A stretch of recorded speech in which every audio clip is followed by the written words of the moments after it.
students, welcome to class of chemistry. We are studying 12th standard chemistry.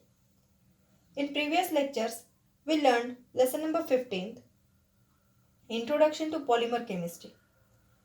Today, we are starting a new chapter, lesson number 16, Green Chemistry and Nanochemistry. So before discussing the main topic, we shall discuss about the environment and pollution first. Environment and pollution.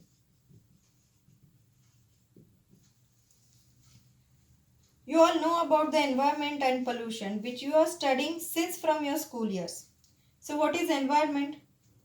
Environment is the surroundings in which the living beings lives.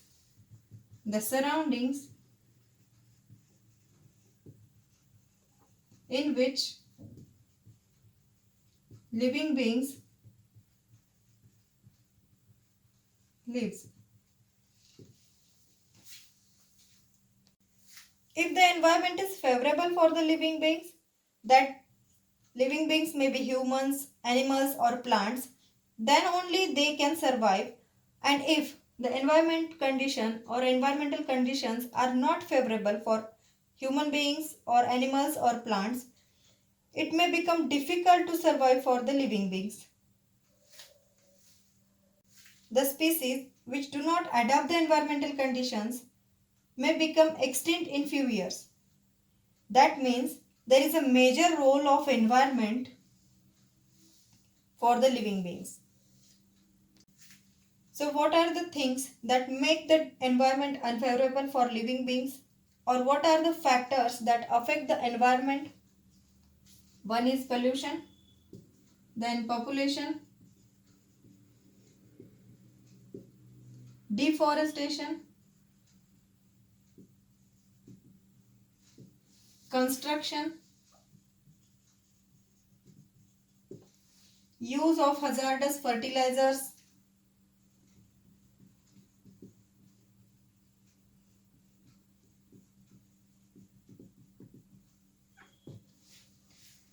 transport vehicles,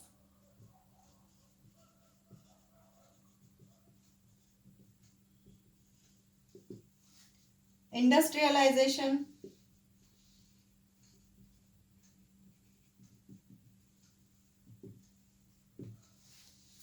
test of explosives,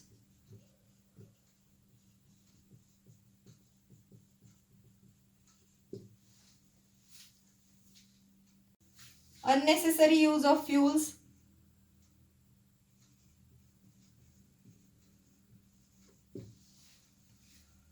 even natural disasters,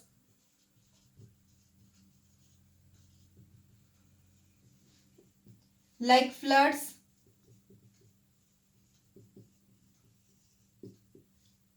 tsunami,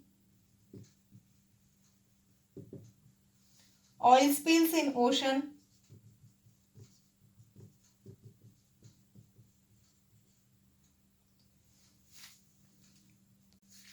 which pollutes large water bodies, then burning of forest,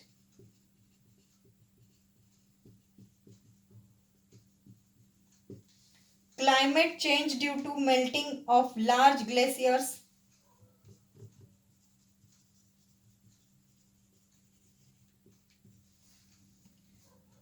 and greenhouse effect, and many more. That means there are both man-made as well as natural occurred causes which adversely affect the environment. Now, let us discuss about the pollution.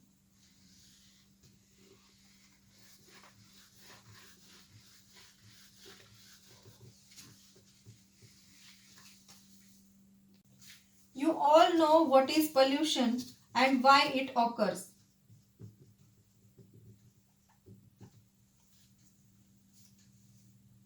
Pollution means mixing of harmful substances into the environment.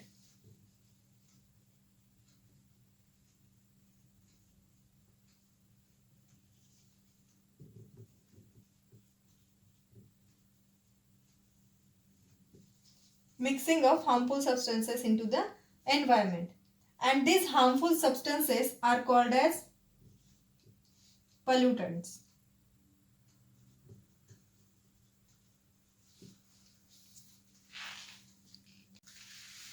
Air pollution, water pollution, land pollution, noise pollution,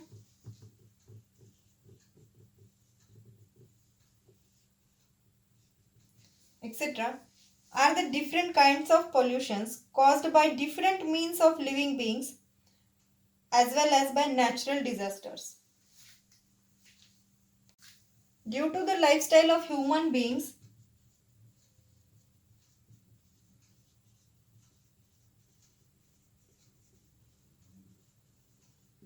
industrial revolution,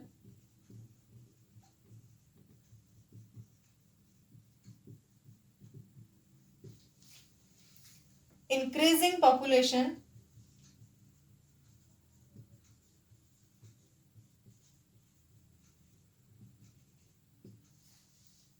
there are major problem of energy crisis, means lack of fuel and all. This became a global problem nowadays.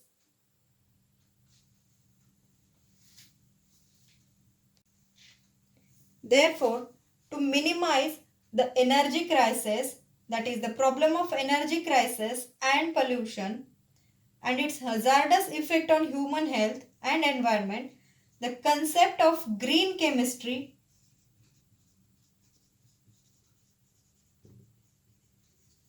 was given by Professor Paul T. Anastas.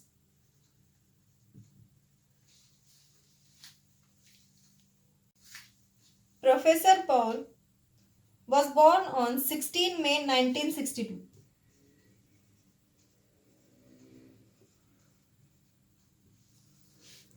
He is the director of Yale University's Center for Green Chemistry and Green Engineering. He is known as Father of Green Chemistry.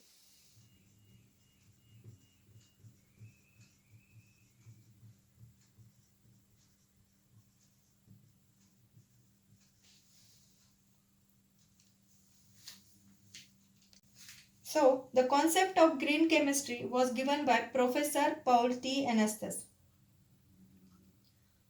So, the definition of green chemistry is: green chemistry is the use of chemistry for pollution prevention by environmentally conscious design of chemical products and processes that reduce or eliminate the use or generation of hazardous substances. And what is the aim of green chemistry? The aim of green chemistry is to maximize efficiency and minimize hazardous effects on human health and environment. Green chemistry plays an important role in sustainable development. Sustainable development means to meet the needs of today without compromising the needs of tomorrow or the needs of future generations. For example, we should not use the amount of petrol we use today, as it is a non-renewable source of energy. That means if we use it all today without thinking of tomorrow, tomorrow there will be no petrol. So we should use the resources following environmental limits.